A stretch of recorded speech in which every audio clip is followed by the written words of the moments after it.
Hi, welcome to live training. I'm super excited to be here. Happy Halloween. As you are joining, let me know what did you do today or what's your favorite candy. In our family, I love Twix. My son's favorite candy is candy corn, and my husband likes those peanuts in M&Ms. So, what about you guys? And so, did you also know that I work in a witch city and usually, in the States? So I work in Salem and usually I see so many patients dressed up in fun costumes, not so many this year. So I was like, what's going on? I wonder, if you celebrate Halloween some sort of way at work. Do you dress up? Do your patients dress up? How does that work for you guys? Let us know in the comments. But honestly, today I'm super excited to dive into today's topic because it is going to be on something that is really tough and is talked a lot, and maybe there's not too many strategies out there on how to solve this problem. And so the topic is going to be on how to manage the workload when we don't have enough staffing, right? How to manage it so that you are not feeling on edge, not only during the shift, but also hours and hours after work, right? Like, who experienced here a shift that was, like where you were understaffed? Let us know in the comments. And so if you're excited about this topic, just like I am, let me know. For those who don't know me, my name is Anastasia. I am a nurse practitioner and I'm also a coach. And I have a coaching program where I help nurses overcome overwhelming shifts, learning how to handle those shifts that are not always manageable, but together we're figuring out how to do this for good so that you go home and you're actually not thinking, about that shift, and during the shift you're not losing it. Right? So, we're going to talk about the three strategies how to overcome those unmanageable shifts, in other words, right? And so, those strategies are super simple yet so powerful. And those who know me, that I'm not about any, complex strategies, because on the contrary, they can make us feel like more overwhelmed. And that's, that's not what I'm about. The strategies that I gravitate towards, the ones that I used and that I share with my clients and I'm going to share with you, are simple, right? I typically ask several questions. Is the strategy easy? Can I do this? Can you do this? And does it work? And if the answer is yes, we're using that strategies and seeing results. So guys, with that being said, let's dive into the strategy number one. And I have my notes here. So if I'm looking down, that's because I'm looking at the notes. All right. So strategy number one, this is about letting go of things um, that they're not going to be perfect. Letting go of perfectionism. Like, if you're coming on shift, you're understaffed. This is, 100% impossible to do everything perfect. And so, in that moment, when you know that you're juggling too many patients, the priority should be shifting from doing everything perfect, right? Because with nurses, we want to do everything perfect. Let's be real, right? But like shifting that from doing everything perfect to doing everything effective and safe, and being okay with this, right? So, by the way, like, I know it could be tough to let go of that, perfectionism. So, who struggled here with letting go of perfectionism? Maybe comment below. I would like to know. The second strategy is recognizing that during that crazy shift that is just too much, when your inner critic starts talking to you, right? That maybe that inner critic, the voice is like telling you that,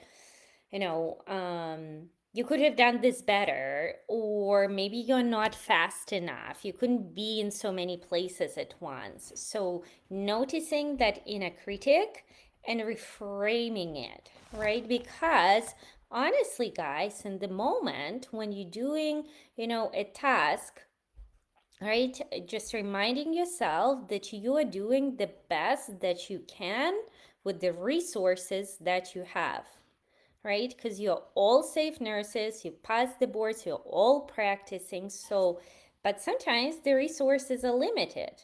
And so, reminding yourself and being kind that in that moment, I trust myself that I'm doing that, best that I can. And so, how do you know that that inner critic um, is there? So, a lot of times it can come up as, like double guessing everything that you've done, right? Like a lot of times, I can tell you from my own experience, like a lot of times I would, go through the shift, I would just power through and then come home and lay in bed and will be like double guessing. Should I have done this? Should I have done that?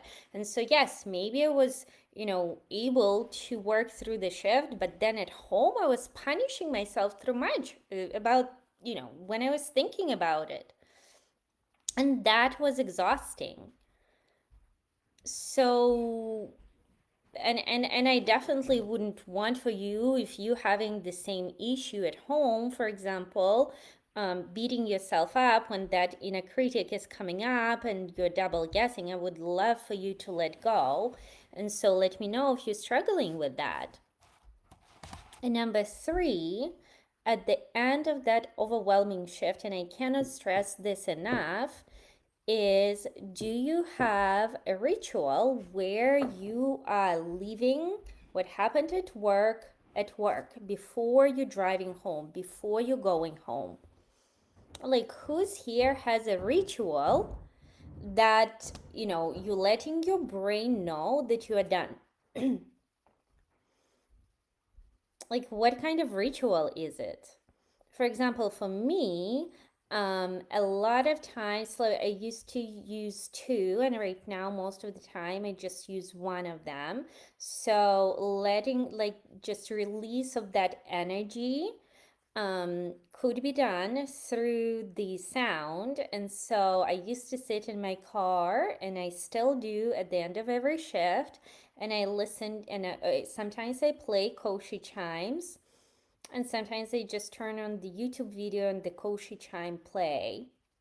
It's releasing that energy, or through the breath work, even breathing for 5 minutes, and then like driving home in silence. That's my ritual. And if you don't have a ritual, and maybe you want to brainstorm, let us know and we can help.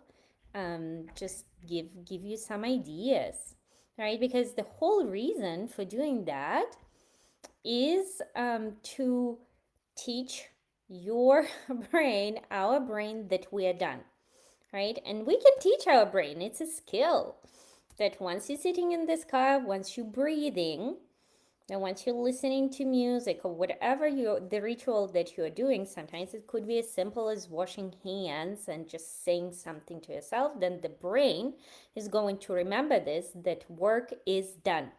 And then when you get home, you're gonna love it. You're gonna notice the difference. Your family is going to love you for this.